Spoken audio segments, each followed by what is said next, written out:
Hello बच्चों, NEET plus में आप लोगों का बहुत बहुत स्वागत है। तो बेसिकली बच्चों, आज हम लोग किस टॉपिक के ऊपर बात करने वाले हैं? आज हम लोग एक नए टॉपिक के ऊपर बात करने वाले हैं, स्ट्रक्चर ऑफ एटम, परमाणु संरचना। क्यों? क्योंकि हम लोगों का एक चैप्टर पूरी तरीके से कंप्लीट हो चुका है, जिसका नाम है मोल कॉन्सेप्ट या some basic concept of chemistry. अब हम लोग क्या करेंगे? स्ट्रक्चर ऑफ एटम को खत्म करेंगे पूरा। ठीक उसी प्रकार से जैसे मोल कॉन्सेप्ट में हम लोगों ने एक एक टॉपिक को सीखा था, एक एक टॉपिक को डील किया था, एकदम वैसे ही यहाँ पर भी डिस्कस करने वाले हैं स्ट्रक्चर ऑफ एटम को। जब स्ट्रक्चर ऑफ एटम अपना कंप्लीट हो जाएगा, तब हम लोग पीरियोडिक प्रॉपर्टीज वाला चैप्टर डिस्कस कर लेंगे, देन केमिकल बॉन्डिंग आएगा। तो इसी तरीके से सीक्वेंस चलता रहेगा। तो आप क्या डिस्कस करेंगे? Structure of atom. तो चलिए स्ट्रक्चर ऑफ एटम के बारे में डिस्कस करते हैं और किस तरीके से डिस्कस करेंगे जरा ध्यान देंगे। अब सबसे पहले हम लोग क्या इसमें डिस्कस करेंगे? तो सबसे पहले हम लोग जो इसमें डिस्कस करने वाले हैं, एटम। क्या डिस्कस करेंगे? एटम। एटम। सबसे पहला क्वेश्चन हमको यही आना चाहिए दिमाग में, एटम। एटम क्या होता है? एटम क्या होता है? तो जैसा कि जब स्ट्रक्चर ऑफ एटम जब मैंने मोर कॉन्सेप्ट पढ़ाया था, तो वहां पे छोटा सा मतलब हम लोगों ने एक थ्योरी डिस्कस किया था, डाल्टन एटॉमिक थ्योरी। इसमें एटम के बारे में पढ़ा गया था। तो सबसे पहले जो एटम होता है, ये पार्टिकल का सबसे छोटा हिस्सा होता है, या सबसे स्मॉलेस्ट पार्टिकल ही होता है, ये भी बोल सकते हैं। एटम इतना छोटा होता है। तो एटम क्या होता है? एटम जो होता है, सबसे पहले ये याद रखना है कि स्मॉलेस्ट पार्टिकल होता है। स्मॉलेस्ट पार्टिकल होता है। तो हमारे दिमाग में ये बात आना चाहिए कि सर क्या एटम इतना स्मॉलेस्ट होता है कि इससे छोटा कोई पार्टिकल ही नहीं होता? इससे छोटा कोई पार्टिकल ही नहीं होता? तो देखो बेटा, एटम से भी छोटे पार्टिकल होते हैं जो एटम के अंदर प्रेजेंट होते हैं, समझ रहे हो? एटम भी हमारा किसी से मिलकर बना होता है। Electron, proton, neutron, Mason, neutrino, anti neutrino, positron, ये सब एटम के अंदर पाए जाते हैं। ये सारे चीज एटम के अंदर पाए जाते हैं। तो मतलब एटम किसी न किसी चीज से मिलकर के बना है। तो सीक्वेंस क्या होता है? सीक्वेंस देखो मैं समझाता हूं। देखो सीक्वेंस क्या होता है? सीक्वेंस ये होता है कि जो हमारे क्वार्क होते हैं, क्वार्क, क्वार्क, क्वार्क में जैसे हमारा electron, proton, neutron, anti neutrino, positron, ये सब पाए जाते हैं। ये किस में प्रेजेंट होते हैं? एक एटम में प्रेजेंट होते हैं। एक एटम में प्रेजेंट होते हैं। अब एटम से हमारा, एटम को हम लोग किससे कनेक्ट कर सकते हैं? एलिमेंट से। एलिमेंट से कनेक्ट कर सकते हैं, ठीक है। देन हम मॉलिक्यूल को कनेक्ट कर सकते हैं एलिमेंट से। देन मॉलिक्यूल से हम लोग कंपाउंड को कनेक्ट कर सकते हैं। ये तरीका होता है। अब बहुत बार क्या तुम पढ़ोगे, बहुत बार तुम ये पढ़ लोगे ऐसे, एटम से मॉलिक्यूल, ये तुम्हारा सीक्वेंस चलता है, देख रहे हो? लेकिन एक्चुअल में बात ये है कि अगर हम बात करें तो एटम हमारा फ्री स्टेट में नहीं पाया जाता है, जबकि एलिमेंट, मॉलिक्यूल, कंपाउंड ये हमारे फ्री स्टेट में पाए जाते हैं। हालांकि अब तक हम लोग यही पढ़ते आ रहे हैं, तुम भी यही पढ़ते आ रहे होगे कि एटम से मॉलिक्यूल बना लेते हैं। लेकिन तुम्हारे जानकारी के लिए, फॉर यू काइंड इंफॉर्मेशन, कि एटम के अंदर एलिमेंट भी प्रेजेंट होता है, इसलिए मैंने इसको बीच में कनेक्ट कर दिया।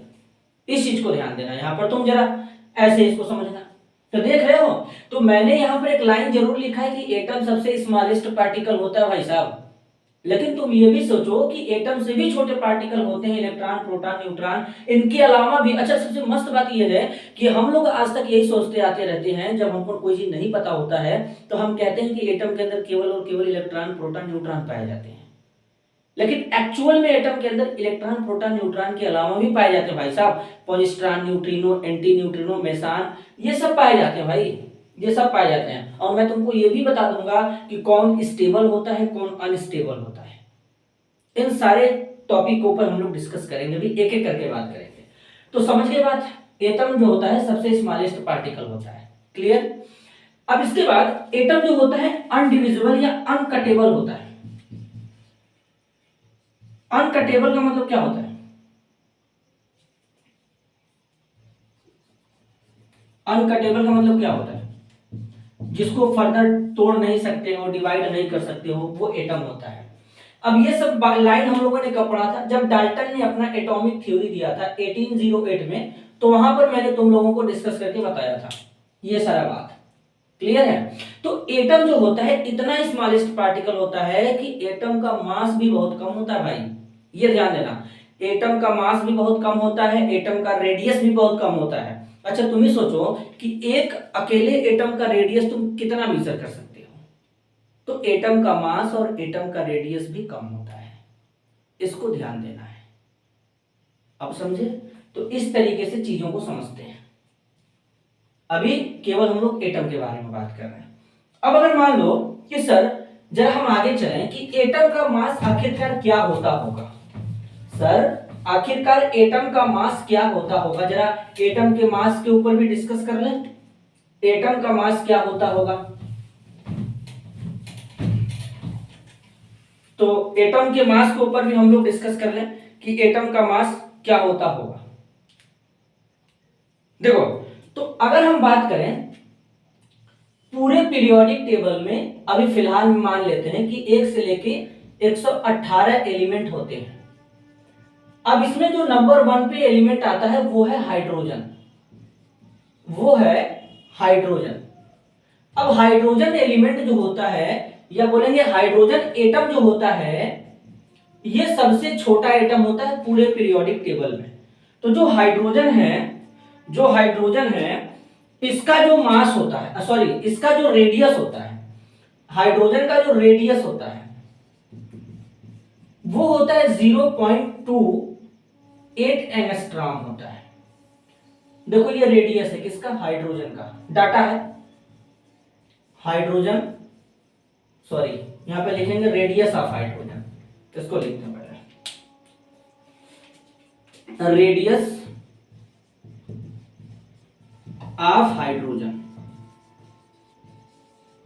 एटम कितना होता है? 0.28 एंगस्ट्रॉम होता है। एक बार मैं देख लूं ऑडियो और वीडियो पूरी तरीके से क्लियर है कि नहीं क्लियर है बेटा, और जो मैं लिख रहा हूं वो तुम लोगों को दिख रहा है कि नहीं दिख रहा है। सबसे पहले ये जरूरी होना चाहिए,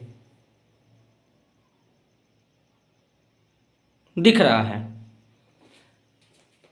ये देखो, तो ये किसका रेडियस है? ये हाइड्रोजन का रेडियस है, स्टार बनाते हैं। अगर हम अदर रेडियस की बात करें, अदर एटम के रेडियस की बात करें, रेडियस ऑफ अदर एटम, तो अदर एटम का रेडियस क्या होता होगा? 0.7 एंगस्ट्रॉम से 2.5 एंगस्ट्रॉम के रेंज में होता है। ये देखो, सबसे पहले जो मैंने बोला कि तुम सोचो कि एटम इतना छोटा होता है तो उसका मास कितना कम होता होगा और उसका रेडियस कितना कम होता होगा, कैसे उसको मेजर करते होंगे। ये सब चीज सोचो, सोचने वाली बात है कि आखिरकार क्या होता होगा एटम का मास, रेडियस वगैरह। ये सब सोचोगे तो आगे काम आएगा। आगे भी बहुत सारे टॉपिक हैं तो उसमें ये बड़ा ही काम आएगा। अभी एटॉमिक रेडियस वगैरह हम लोग डिस्कस करेंगे डिटेल में, तो उसीलिए मैं तुमको बता रहा हूं कि किस तरीके से यहां पर चीजों को समझोगे। तो सोचो कि एक हाइड्रोजन एटम जो सिंगल है उसका रेडियस 0.28 एंगस्ट्रॉम है, तो अदर एटम का जो रेडियस होता है 0.2 एंगस्ट्रॉम से 0.7 एंगस्ट्रॉम से 2.5 एंगस्ट्रॉम के रेंज में होता है। और तुम्हारे जानकारी के लिए मैं बता दूं कि एक एंगस्ट्रॉम बराबर होता है 10⁻⁻10 मीटर। तो अगर तुम सेंटीमीटर में लिखोगे तो एक एंगस्ट्रॉम बराबर होता है 10⁻⁸ सेंटीमीटर हो जाएगा। तो अब तुम सोच लो कि कितना छोटा होता होगा। तो क्लियर है इतना? तो सबसे छोटा जो रेडियस होता है पूरे पीरियोडिक टेबल में वो हाइड्रोजन एटम का रेडियस होता है, और जो अदर रेडियस होता है वो 0.7 एंगस्ट्रॉम से 2.5 एंगस्ट्रॉम के रेंज में आते हैं। अदर एलिमेंट का रेडियस इतने रेंज में आ जाता है। लेकिन अगर एक्चुअल में अगर हाइड्रोजन एटम के रेडियस की बात करेंगे तो हाइड्रोजन एटम का जो रेडियस होता है वो 0.28 एंगस्ट्रॉम होता है। इतना होता है, समझ लो।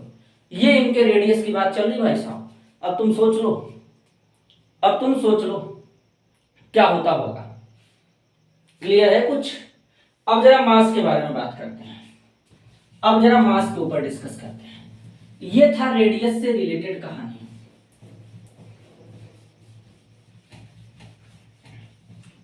देखो ये रेडियस से रिलेटेड कहानी था।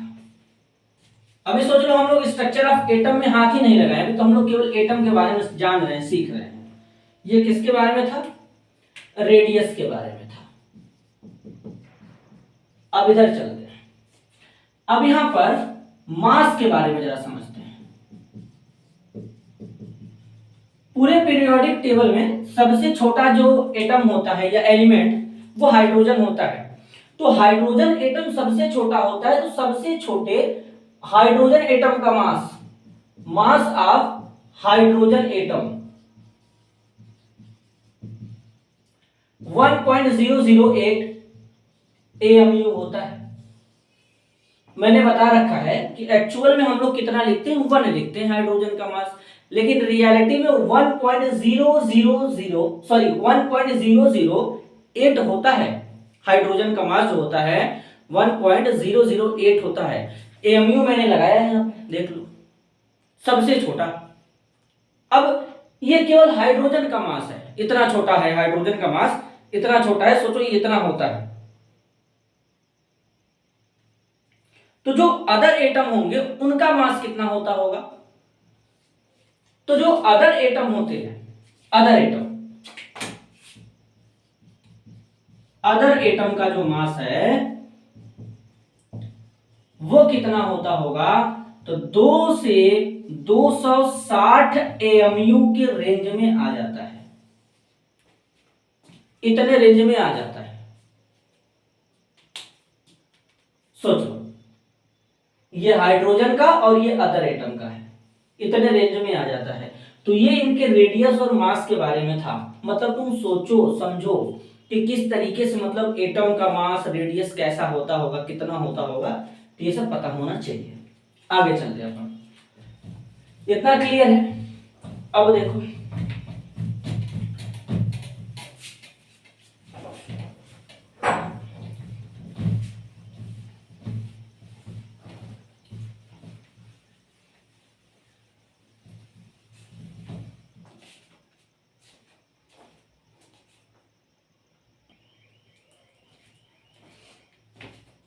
चलो अब जरा स्ट्रक्चर ऑफ एटम के बारे में समझते हैं। यहाँ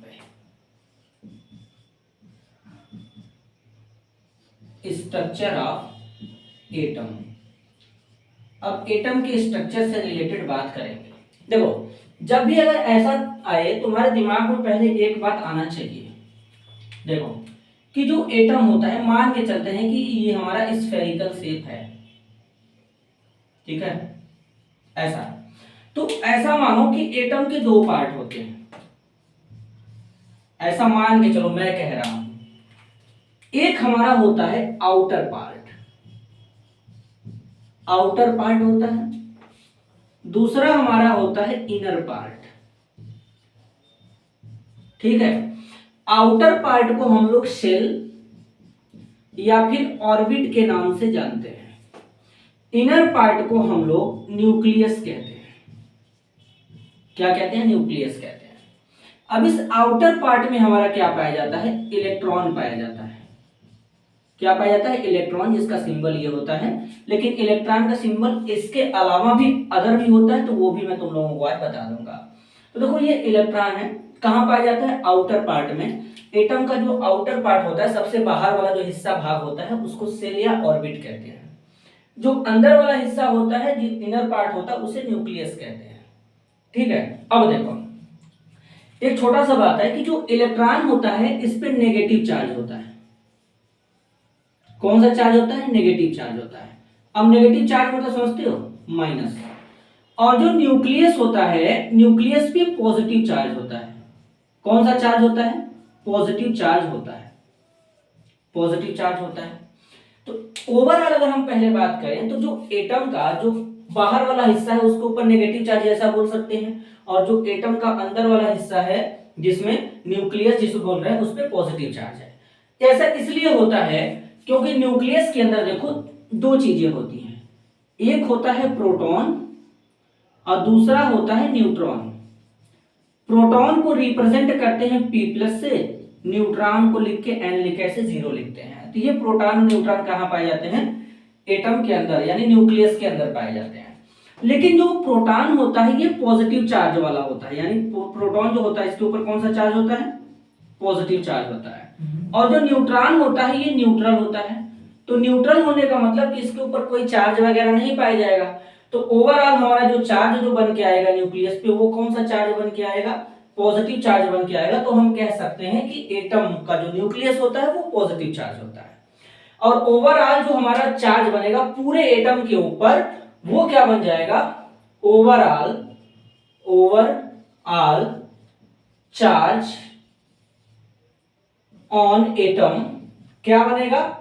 0 बन जाएगा। मतलब हम ये कह सकते हैं कि जो एटम होते हैं वो क्या होते हैं? न्यूट्रल होते हैं। तो एटम के न्यूट्रल होने के पीछे का राज ये है कि एटम में जितना नेगेटिव चार्ज होता है उतना ही पॉजिटिव चार्ज होता है। तो दोनों को जब चार्ज बराबर हो जाएंगे तो वो न्यूट्रल फॉर्म में पाया जाएगा। तो एटम हमेशा न्यूट्रल ही होता है, ये ध्यान देना। अभी आगे मैं आयन डिस्कस करूंगा तो एटम और आयन में डिफरेंस होता है, तो वो अपने को पता होना चाहिए। तो भी आगे डिस्कस करूंगा। इतना बताओ पहले, क्लियर है?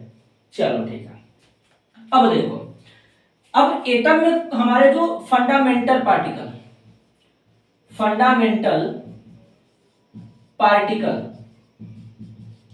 ऑफ एटम के जो फंडामेंटल पार्टिकल होते हैं वो कौन कौन से होते हैं? तो इलेक्ट्रॉन होता है, प्रोटॉन होता है, न्यूट्रॉन होता है। इलेक्ट्रॉन, प्रोटॉन, न्यूट्रॉन जो होता है एटम का फंडामेंटल पार्टिकल होता है और ये स्टेबल होते हैं। क्या होते हैं? स्टेबल होते हैं। और एटम में अगर सबसे ज्यादा कुछ पाया ही जाता है तो ये तीनों पाए जाते हैं। इनको एलिमेंट्री पार्टिकल या फंडामेंटल पार्टिकल या सब एटॉमिक पार्टिकल बोलते हैं। फिर से बताता हूं, इनको फंडामेंटल पार्टिकल ऑफ एटम यानी एटम के फंडामेंटल पार्टिकल या फिर एटम के सब एटॉमिक पार्टिकल या एटम के एलिमेंट्री पार्टिकल जो होते हैं इलेक्ट्रॉन, प्रोटॉन, न्यूट्रॉन, ये तीनों होते हैं। और ये तीनों स्टेबल होते हैं। कहां पाए जाते हैं? एटम में पाए जाते हैं। तो कहीं ना कहीं जब ये तीनों स्टेबल हैं तो इसका मतलब ये एटम से बाहर निकलकर भी फ्री स्टेट में पाए जा सकते हैं। लेकिन एटम के अंदर इनके अलावा भी और चीज पाया जाता है, जैसे neutrino, anti neutrino, positron, Mason, ये सब भी हमारे एटम के अंदर पाए जाते हैं। लेकिन ये जो होते हैं ये अनस्टेबल होते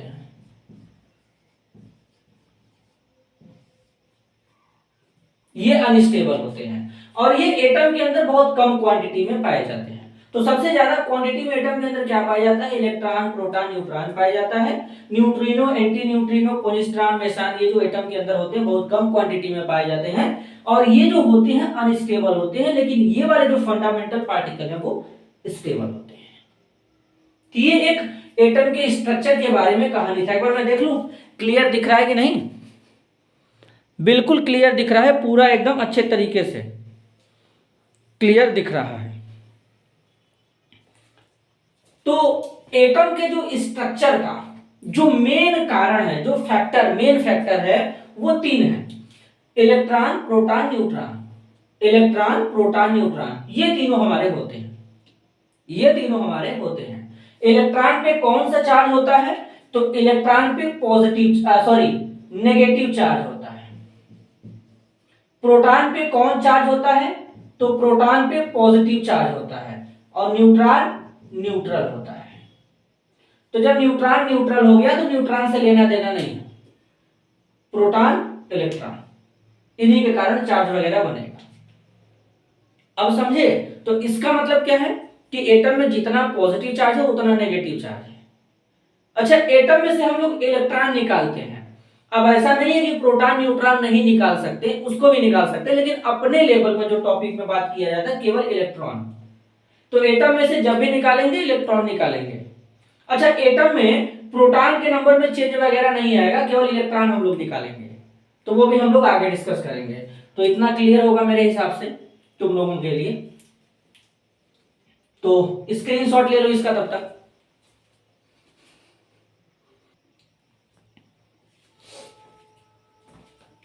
चलो, उम्मीद है तुम लोग स्क्रीनशॉट ले चुके होंगे। तो जब तुम लोग स्क्रीनशॉट लिए तो मैंने इधर अपना काम कर दिया। अब जरा ध्यान से सुनना, यहाँ पर ये एक हमारा फंडामेंटल कंपोनेंट है जो एटम के, उनका मैंने एक चार्ट बनाया है। क्या बनाया है? चार्ट बनाया है।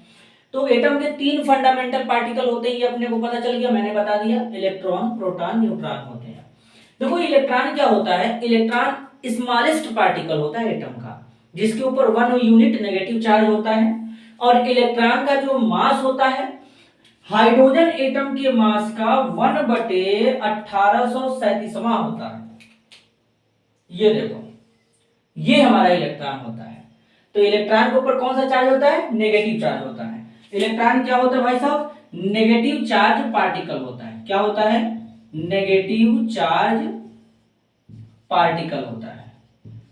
यानी इलेक्ट्रॉन नेगेटिव चार्ज पार्टिकल होता है, वेरी स्मॉलेस्ट पार्टिकल होता है, एटम के अंदर प्रेजेंट होता है। कहां पे? एटम के ऑर्बिट में प्रेजेंट होता है। और इलेक्ट्रॉन का मास हाइड्रोजन के मास का 1/1837वां होता है। आगे चलते हैं। अब प्रोटॉन क्या होता है? प्रोटॉन पॉजिटिव चार्ज पार्टिकल होता है। प्रोटॉन क्या होता है? पॉजिटिव चार्ज पार्टिकल होता है। और प्रोटॉन भी वेरी स्मॉलेस्ट पार्टिकल होता है जो एटम के न्यूक्लियस में पाया जाता है। इसी के कारण तो एटम का न्यूक्लियस पॉजिटिवली चार्ज होता है। और प्रोटॉन का जो मास होता है, mass of proton approx similar होता है किससे? मास ऑफ हाइड्रोजन के।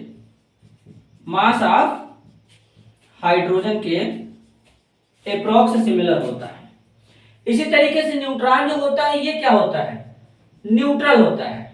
और जो न्यूट्रॉन का मास होता है वो एप्रोक्स सिमिलर होता है किससे? मास ऑफ हाइड्रोजन के। मास ऑफ हाइड्रोजन के। ठीक है, आगे चलते हैं। अब ध्यान से समझना, Fp का मतलब है फंडामेंटल पार्टिकल। यहां पर सिंबल है, इतने तरीके से तुम इनको रिप्रेजेंट कर सकते हो, कोई भी प्रॉब्लम नहीं होगा। इन पे कितना चार्ज है वो मैंने बना दिया, चार्ज का वैल्यू मैंने लिख दिया है, इनका मास मैंने लिखा है केजी में। इसके अलावा एएमयू में मैंने भी मास लिख दिया है, और किसने कब डिस्कवर किया था मैंने इसको भी बना दिया। देखो, तो सबसे पहले इलेक्ट्रॉन को डील करते हैं। जो इलेक्ट्रॉन है इसको या तो तुम केवल ई से रिप्रेजेंट करो, कोई प्रॉब्लम नहीं है, या फिर इसको ऐसे रिप्रेजेंट करो, या फिर ई माइनस लिख दो। तो सबसे ज्यादा मेरे को जो कंफर्ट लगता है ई माइनस, इसलिए मैं बार बार ई माइनस लिखता हूं। आगे देखो, इलेक्ट्रॉन पे 1 यूनिट नेगेटिव चार्ज होता है, इसका वैल्यू कितना होता है? -1.6 इंटू 10⁻⁻19 कूलाम होता है।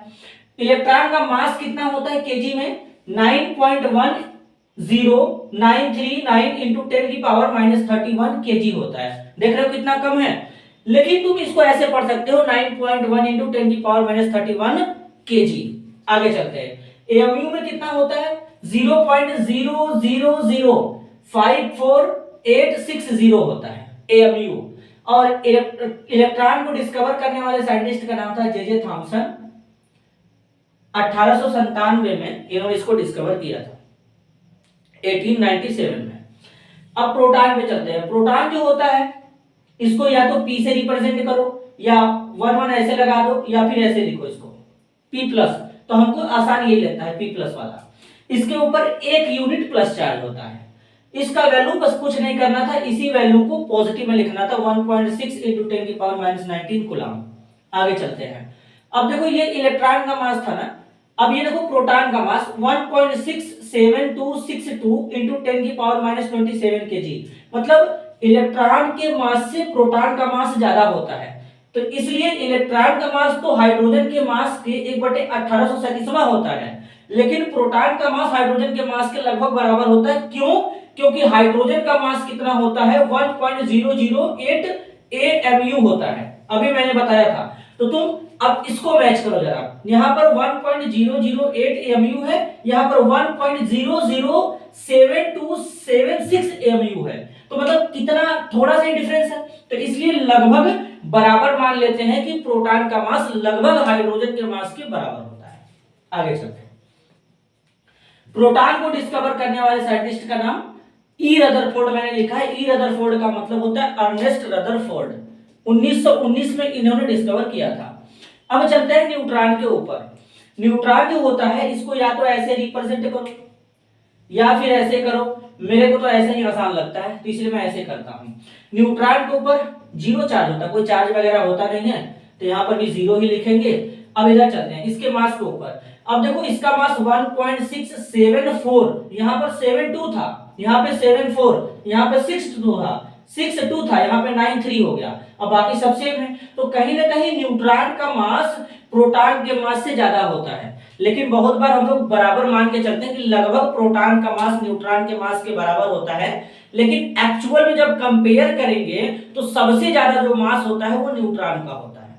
आगे चलते हैं। तो न्यूट्रॉन का मास लगभग क्या होता है, हाइड्रोजन के मास के बराबर होता है। देखो समझो, 1.008 हाइड्रोजन का होता है, न्यूट्रॉन का कितना 1.00865 एमयू है, बस इतना डिफरेंस है, तो लगभग बराबर मान सकते हैं। डिस्कवर करने वाले साइंटिस्ट का नाम था जेम्स चैडविक।